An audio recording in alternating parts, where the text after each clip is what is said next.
Ahli digital forensik yang juga mantan tersangka fitnah ijazah Jokowi, Bung Rismon Hasiholan Sianipar. Selamat malam, Bung Rismon. Nah, ini bukunya. Ini saya belum dapat juga nih. Boleh saya... Ini buat saya boleh? Boleh, Bang. Oke. Boleh. Boleh? Ya. Loh, kok pakai orange? Ini kan untuk saya. Maksudnya? Coba. Ex tersangka Oke. karena restoratif justice nih. Oke, restoratif justice. Ini. Jadi bukan untuk Pak Roy.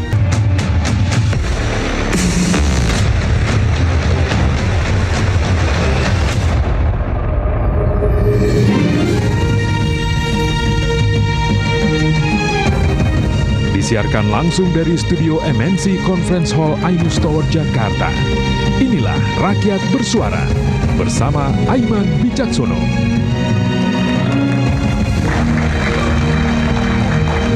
Dua orang yang pernah berkawan kini menjadi lawan dan kembali berhadapan secara hukum di panggung Rakyat Bersuara. Roy Suryo dan Rismon Hasiholan Sianipar kembali akan beradu opini dan bukti mengungkap keaslian ijazah Jokowi. Dan ini pertama kali eksklusif setelah kemudian Bung Rismon menerbitkan bukunya yang terbaru. Nanti saya akan panggilkan narasumber saya yang istimewa pada malam hari ini, pakar telematika sekaligus tersangka fitnah ijazah Jokowi, Roy Suryo. Bung Roy, selamat malam.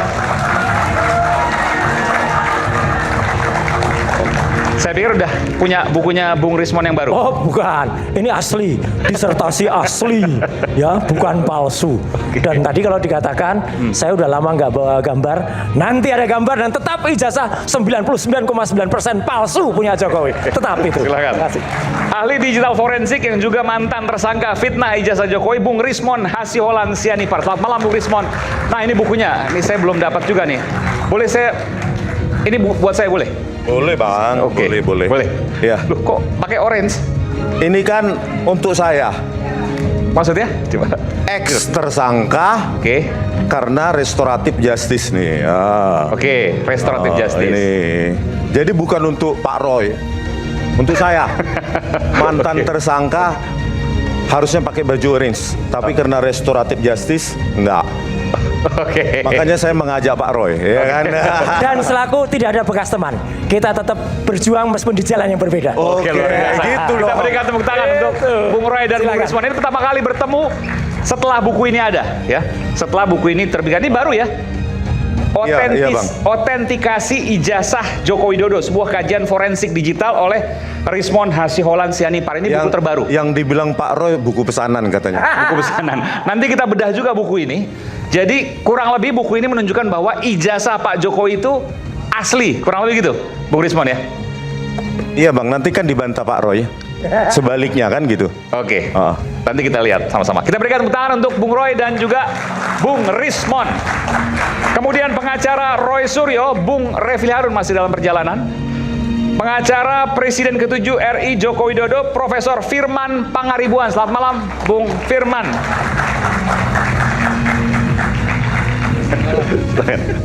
Udah dapat buku ini belum pasti kan? Belum, baru. Ini luar biasa tebel juga ini. Siap, Rob. Terima kasih. Silakan, Bung Firman. Kemudian saya panggilkan juga pengacara Tifauzia Tiasuma, Bung Abdullah Al-Katiri. Selamat malam, Bung Al-Katiri. Jadi sudah sidang keberapa nih, Dokter Tifa? Dokter Tifa ketiga. Ketiga kurang lebih ya, oke. Ya. Sementara Bung Roy 3 pra-peradilan, 2, hampir 3, oke. Yang ketiga jadi? Yang ketiga jadi dan dimulai besok pagi, tanggal 22 Juli. Bukan tanggal 28 ya, dimajukan jadi besok pagi. Besok pagi? Besok sidang pagi. perdana pra-peradilan? Pra-peradilan yang ketiga. Oke, nanti saya dalami Ya, soal itu. itu dulu. Mas Refli udah datang. Oh iya, oke. Bung Refli, saya panggilkan langsung tadi, saya panggilkan. Selamat malam, Bung Refli. Ya. Malam. Ini buku baru, nanti bahas soal ini. Dari Buku apa Bung itu? Rismon. Otentikasi ijazah Joko Widodo. Ini buku atau pesanan ini? Silakan di bawah. Oh, di bawah. Kemudian pengacara Bung Rismon Sianipar, Bung Jahmada Girsang. Oh. Ini saya pikir tadi Jampitsus atau apa ini? Hah? Mirip loh. Enggak, serius. Ini warnanya mirip. ini agak mirip. Gimana rekan maksudnya? Aiman yang ganteng. Jadi ini seragam pribadi aja. Oke. Tapi Pradi begini, Bang, warnanya. Pradi, aku kebetulan salah satu komite di Pradi Suara Advokat Indonesia. Oke. Di komite saya sarankan seragamnya begini. Oh. Pradi Suara Advokat Indonesia. Mirip sama kejaksaan dong kalau gini. Oh, nggak apa-apa, mirip-mirip nggak apa-apa kan? Analog gitu loh. Analog. Oke. Oke, Silakan. Ya. Beri bawah aja, Pak. Di bawah. Oke. Terima kasih, kita berikan tepuk untuk narasumber kita dan juga bersama dengan para mahasiswa, 2 ahli pidana, pakar hukum pidana Profesor Erdianto Effendi. Selamat malam, Prof. Salah satu yang kemudian juga hadir pada saat pra-peradilan, dan juga pakar hukum pidana Bung Didit Wijayanto Wijaya. Selamat malam, Bung Didit. Baik, saya ke Mas Roy dulu sebelum ke Bung Rismon. Boleh? Rismon dulu aja. Soal pra-peradilan kan yang katanya mau pamer buku. Pak Roy dulu lah. Ya, Pak Rismon dulu lah. Yang paling pakar kan. Yaudah, oke, karena saya pegang buku, saya ke Bung Rismon. Bung Rismon, ceritakan kepada publik apa intisari dari buku setebal berapa ini? Sampai 700 halaman lebih. Iya. 706, oh luar. 710 kurang lebih. Sebelum ke situ bisa saya. Boleh, silakan. Jadi apa yang dibantah selama ini menurut saya ada penyesatan publik ya, bahwa yang diupload Dian Sandi Utama bahwa dialah pemilik data. Nah ini penyesatan publik. Dalam rezim digital itu ada kepemilikan itu dikategorikan dari beberapa. Yang pertama adalah data owner, pemilik data. Artinya apa? Informasi yang terkait di dalam objek digital itu terkait si pemilik data. Karena tertulis Joko Widodo, nomor induk mahasiswanya, tanggal lahir, UGM, bla bla bla. Maka pemilik datanya adalah Pak Jokowi. Yang kedua, ada media owner. Di mana dia disimpan? Bisa di flash disk, bisa di cloud, bisa di memory card. Dalam hal ini, ya server X. Karena Dian Sandi Utama menguploadnya ke X, maka media ownernya adalah X. Itu yang kedua, kategori kedua. Yang ketiga, saya ingatnya cuma beberapa ya. Yang ketiga adalah file creator, si pencipta file. Siapa pencipta file dan dengan cara apa? Misalnya dipoto, di scan atau lainnya. Maka nanti di sidang akan ditanyakan kepada Dian Sandi, siapa si pencipta filenya? Lewat apa? Kamera kah, scan kah? Nah itu. Baru yang terakhir yang saya ingat ya adalah uploader atau distributor. Disitulah peran dari Dian Sandi. Jadi bedakan uploader dengan data owner itu jauh. Uploader adalah si pengupload, distributor. Data owner adalah pemilik informasi yang ada di dalam objek digital tersebut. Jadi kalau di apa kemarin kan sering ya pengacaranya baik Bu Tifa maupun Pak Roy mengatakan pemilik data itu Dian Sandi. Salah, dia uploader. Data ownernya adalah tetap Pak Jokowi. Jadi di situ dalam rejim digital dan banyak referensi itu. Jadi maksud saya supaya tidak terjadi penyesatan publik nanti seolah-olah nanti Pak Jokowi nggak punya legal standing dalam melaporkan. Enggak, data owner ya kalau mereka yang belajar dalam teknologi digital tetap mereka yang punya informasi di dalamnya. Sama seperti Pak Roy Suryo menampilkan KTP saya. Maka data ownernya tetap saya. Nah, dari mana Pak Roy Suryo mendapatkan akses KTP saya? Apakah saya berikan langsung? Tetapi informasi yang termuat dalam KTP itu, ya saya pemilik datanya. Meskipun nanti disimpan di server YouTube. Distributornya siapa? Ya pemilik kanal YouTube. Begitu. Ya, jadi itu perlu saya luruskan supaya tidak lagi menjadi perdebatan. Iya, poinnya di sini adalah karena mengubah. Nah, makanya saya bilang tadi data ownernya Pak Jokowi. Pak Jokowi merasa bahwa informasinya di dalam objek digital yang diupload oleh Pak Dian Sandi Utama diubah gitu loh tuduhannya, sangkaannya. Diubah oleh saya sebelumnya atau Pak Roy Suryo atau Bu Tifa kan begitu. Jadi bukan Dian Sandi yang sebagai uploader yang bertanggung jawab, mereka yang disangkakan mengubah karena informasi yang terkait termuat di dalam objek digital yang diupload oleh Pak Dian Sandi Utama adalah Pak Jokowi. Ketika mengubah maka masuklah delik pidana di Undang-Undang ITE. Iya, itu. Itu Pak. maksud Anda ya? Iya. Oke.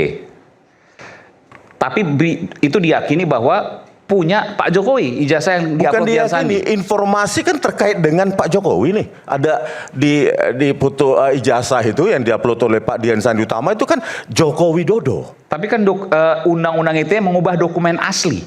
Apakah kemudian itu dokumen asli? Bukan objek digitalnya, Bang. Informasi yang kok ketawa sih? Enggak bagus ini menertawakan. Saya sedang serius. Boleh, gitu loh. saya kasih kesempatan. Jangan, kan belum tahu, Pak. Oke. Ya. Pak Didit ya.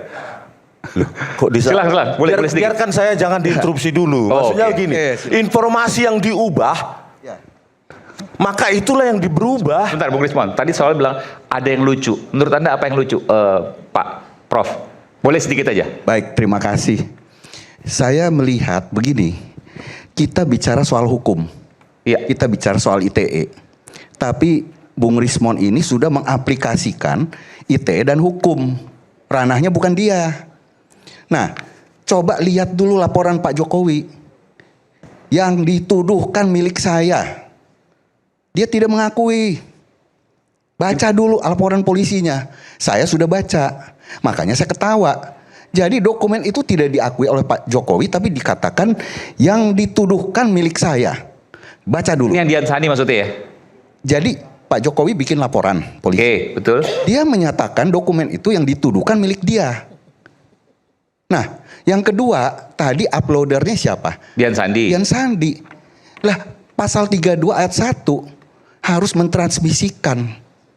Siapa yang mentransmisikan? Di situ. Ya, ketika saya jelaskan kepada penyidik waktu itu. Makanya saya ketawa. Ini uploader, ya uploader yang kena harusnya. Bahwa kemudian itu diubah-ubah dan kemudian ada delik Nah, pidananya? tidak ada saksi satupun yang menyatakan bahwa Mas Roy dan Bung Rismon ataupun Dr. Tifa pernah Mengubah. merubah-rubah. Tidak ada Tapi satupun ahli. Melakukan penelitian di sana. Makanya saya bilang, ini dirubahnya di mana? Kalau kita melihat akun X, masih ada. Kemarin di persidangan dilihat. Jadi tidak dirubah. Siapa yang merubah? Oke. Itulah yang saya ketawa gitu loh. Jadi jangan mencampur adukan masalah ITE dengan pidananya. Ya kan? Konstruksi Garis bawahnya pidana. siapa yang mengubah? Toh masih asli, begitu Anda mau mengatakan itu kan? Tidak ada yang berubah. Dan yang menguploader satu-satunya cuma Dian Sandi.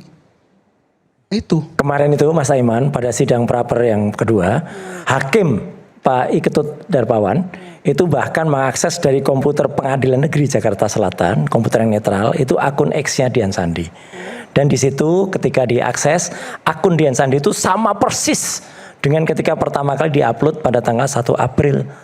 Berarti pasal 32-nya ada orang yang mengubah kemudian melakukan rekayasanya, nggak ada sama sekali di situ. Dan tadi yang dikatakan Pak Didi itu sudah membaca dan kami juga sudah membaca laporannya Jokowi. Laporan Jokowi mengatakan bahwa itu yang disangkakan atau yang dituduhkan milik saya.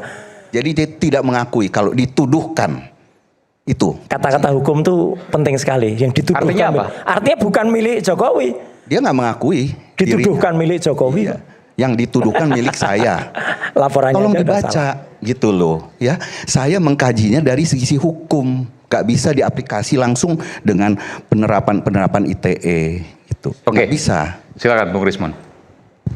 Ya saya nggak bicara tentang hukum. Saya bicara tentang ya teknologi IT, Pak. Kan ntar dulu, Pak. Penyimpangan yang menurut saya penyesatan publik adalah ketika dikatakan bahwa objek digital itu yang diupload Dian Sandi adalah milik Dian Sandi. Tidak. Di dalam teknologi informasi yang termuat, informasi yang termuat di dalam objek digital itu, itulah si pemilik. Kalau uploadernya lain lagi, bahkan file creatornya juga lain lagi, pencipta file, media ownernya juga lain lagi. Jadi ada beberapa kategori, jangan disamakan itu semua. Bapak tanya ahli IT siapapun nanti ya mereka itu dasarnya. Data owner tidak sama dengan uploader. dengan media owner, dengan file creator dan lainnya, banyak kategori yang saya juga lupa gitu loh. Jadi artinya ya nanti silahkan diperdebatkan nanti di persidangan, apakah nanti si pemilik terjadi perubahan yang dilakukan Pak Roy Suryo dan Bu Tifa. Nah, satu itu. Yang kedua adalah di dalam dunia digital itu dikenal dengan replikasi. Ya, replikasi itu bahwa Penggandaan. seperti kita mengcopy file. Maka itu adalah representasi dari objek digital yang diupload oleh Dian Sandi Utama. Pertanyaannya, ketika kita mengubah atau dalam tanda kutip memanipulasi secara digital replikasi dari objek digital yang diupload oleh Dian Sandi Utama untuk mendukung formula kita bahwa itu asli atau palsu, itu juga secara teknologi informasi kita memanipulasi secara digital karena replikasi gitu loh. Jadi bukan berarti apa yang dipahami bahwa oh yang diupload itu nggak berubah, tetapi yang replikasinya hasil download, hasil copy dan segala macam untuk mendukung misalnya hipotesa kita, maka itu juga dikategorikan dalam hal manipulasi. Kalau manipulasi maksud saya di sini adalah dengan tujuan jahat. Misalnya ya, kita membuat misalnya foto Pak Dumakno sehingga seolah-olah match dengan foto di ijazah Pak Jokowi. Itu juga manipulasi digital karena apa? Kita bermaksud jahat di situ. Oleh karena itu, ini kacau. Saya menginginkan Walaupun produk aslinya nggak berubah. itu namanya replikasi, Bang. Betul. Jadi Ya. jadi duplikatnya yang dilakukan manipulasi Iya. digital lah kurang Karena lebih. itu representasi daripada yang aslinya 100% itu. Termuatkan misalnya hasil replikasi dari atau hasil download misalnya ya dari hasil pengunduhan dari objek digital yang diupload oleh Dian Sandi Utama, maka informasinya kan tetap sama. Tulisannya kan tetap Pak Joko Widodo meskipun resolusinya mungkin lebih rendah. Tetap sama di situ tertulis nomor induk mahasiswa, tanggal lahir, tempat dan tanda tangan. Nah, sekarang kalau di sini dimanipulasi, meskipun di uploadan tidak dimanipulasi, maka dia juga harus bertanggung jawab terhadap hasil replikasi itu. Jangan-jangan yaitu ketika melakukan cropping ya terhadap hasil objek replikasi itu dan dilakukan manipulasi sehingga seolah-olah sama atau match dengan foto Pak Dumakno,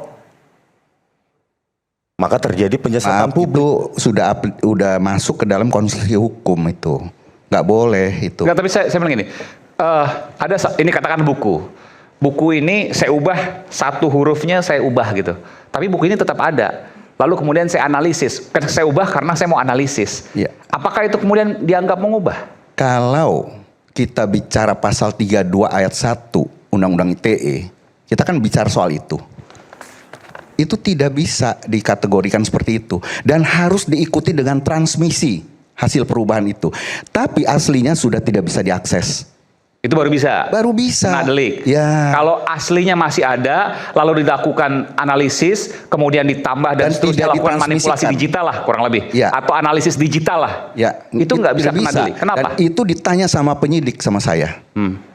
Apakah boleh ada orang mengaku sebagai peneliti, kemudian melakukan penelitian atas dokumen elektronik atau whatever, dia bilang, kemudian dinyatakan bahwa itu adalah 99,9% palsu. Itu di perkara pokok, saya menjadi ahli. Oke. Saya bilang begini, Anda kalau bicara soal pidana, Anda harus bicara soal azas legalitas. Ya, jadi azas legalitas itu ada aturan yang melarang tidak? Coba, nggak ada, dia bilang. Ya sudah, jangan tanyakan lagi. Apakah boleh atau tidak? Jadi kalau Jawabannya boleh. Bukan boleh, tidak ada aturan yang melarang. Oke. Tidak ada hukum yang akan menindaknya. Oke. Ya, jadi kita jangan salah. Kita bicara tadi segala sesuatu. Oke, Bung Rismon saya hargai kalau bicara soal ITE. Tetapi ketika dia sudah bicara, oh ini maksudnya begini, harusnya dimintai pertanggungjawab, itu hati-hati, sudah masuk ranah hukum. Tidak bisa. Jadi saya kemarin jadi ahli dan kemarin ada saksi yang dihadirkan. Saksi itu pernah kena pasal 32 ayat 1. Soal pengubahan tadi itu ya. soal itu. Oke. Dan saksi tersebut bebas. Saya jadi ahlinya waktu itu. Dan sampai Mahkamah Agung. Nggak pakai macam-macam ya. Saksi kok bebas? Saksi apa sih bebas? Kemarin saksi di perkara pra-peradilan, dia dulu pernah Dulu tersangka. menjadi Oh, terdakwa. sempat jadi tersangka. Menjadi terdakwa. Terdakwa bahkan, oke. Yes. Ditahan di Polda Metro. Ya. Tetapi akhirnya bebas. Dan dia bilang kalau saya tahu bahwa bisa pra-peradilan, saya akan lakukan pra-peradilan. Dia bilang begitu. Ahlinya dia bilang saya waktu itu. Oke. Sekian. Sedikit lagi Bang. Dikit. Oh, oke. Ya tentang replikasi ya Pak Didit. Ada seseorang melaporkan saya dengan video AI generated. Oke.